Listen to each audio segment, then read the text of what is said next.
Olá! Hoje a gente vai entrar de cabeça em uma das narrativas mais intensas e, olha, complexas do livro de Gênesis. É uma história que envolve honra familiar, um plano de engano e uma vingança com consequências, bem, devastadoras. E para a gente já começar a pensar, fica aqui uma pergunta que é o coração de toda essa trama. Qual é o limite? Até onde alguém pode ir para defender a honra? Essa questão vai guiar as ações de cada personagem e nos levar a um final bem chocante. Então vamos lá, para a primeira parte, a desonra de Diná. É aqui que tudo começa, sabe? Com um ato que quebra a paz e dá início a uma verdadeira espiral de conflito. A história começa quando Diná, a única filha de Jacó que tem o nome citado, vai visitar as mulheres da terra. Lá, ela é vista por Siquém, que era ninguém menos que o filho do chefe da região. Ele a pega e a força. Um ato de violência que vira o estopim de tudo o que acontece depois.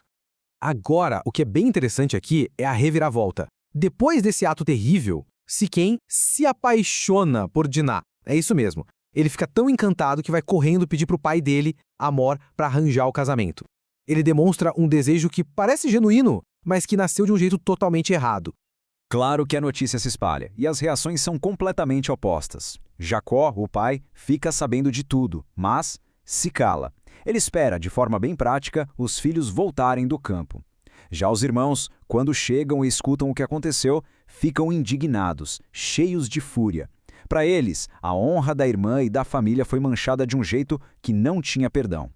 No meio de toda essa tensão, surge uma tentativa de resolver as coisas. Uma proposta inesperada. Uma oferta de paz é colocada na mesa, mas a pergunta que fica é: será que isso era suficiente para apagar uma ofensa tão grave?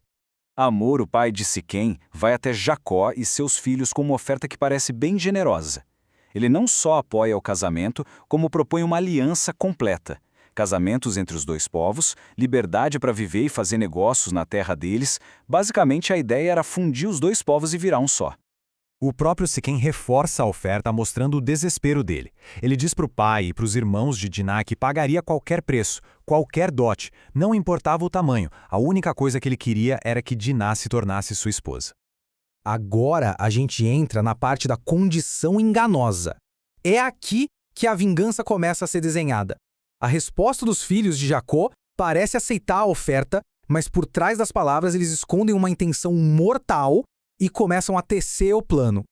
Eles respondem com uma astúcia incrível. Usando as próprias leis como arma, eles dizem que não podem dar a irmã a um homem que não é circuncidado, porque isso seria uma vergonha. A condição é super estratégica.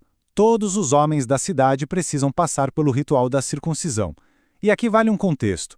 Para eles, a circuncisão não era só um procedimento físico, era o sinal sagrado da aliança com Deus, o maior símbolo da identidade deles. Ao exigir isso, eles não estavam só impondo uma condição dolorosa, mas usando o coração da própria fé como uma isca. E por que uma cidade inteira aceitaria uma condição tão profunda e dolorosa? A motivação foi puramente econômica. Amor e Siquém convencem os homens da cidade dizendo que se eles se unissem, teriam acesso a todo o gado e às riquezas da família de Jacó. A ganância, no fim, falou mais alto que a prudência. Agora, a gente chega ao clímax violento da história, a vingança dos irmãos. Com a condição aceita e os homens da cidade vulneráveis, o verdadeiro plano é colocado em ação. A busca por honra se transforma num banho de sangue. O plano dependia do tempo. Os irmãos esperaram. No terceiro dia depois da circuncisão, que é quando os homens estariam no auge da dor e da febre e completamente incapazes de se defender, a cidade estava no seu ponto mais fraco. E quem liderou esse ataque devastador? Não foi um exército, foram apenas 2 homens, Simeão e Levi. E é importante notar que eles eram irmãos de sangue de Diná, filhos da mesma mãe, Lia. Talvez isso explique a intensidade da fúria deles. De espada na mão, eles entram na cidade sem ninguém perceber e executam a vingança de forma brutal. Matam todos os homens, incluindo Hamor e Siquém. Depois, entram na casa de Siquém, resgatam a irmã Diná e vão embora. Mas a coisa não para por aí. Depois do massacre, os outros filhos de Jacó se juntam para saquear a cidade, que agora estava em defesa. Eles pegam todo o gado, os jumentos, as riquezas e ainda levam as mulheres e as crianças como prisioneiras. Uma vingança total e devastadora pela desonra da irmã. E para fechar, vamos analisar as consequências e a justificativa. A história termina não no campo de batalha, mas com uma briga tensa dentro da própria família, que coloca frente a frente duas visões de mundo, a honra contra a sobrevivência. Jacó fica apavorado.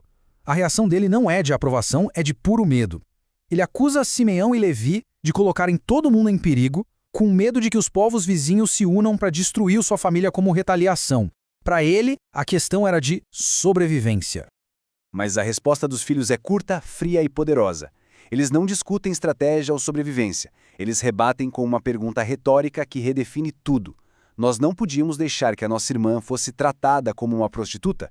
Para eles, o ponto principal era, e sempre foi, a honra. E a história termina assim, sem uma resposta clara, nos deixando com essa pergunta no ar. O que Simeão e Levi fizeram foi um ato de justiça pela irmã ou foi uma vingança desproporcional e bárbara? A resposta fica suspensa, ecoando através dos séculos.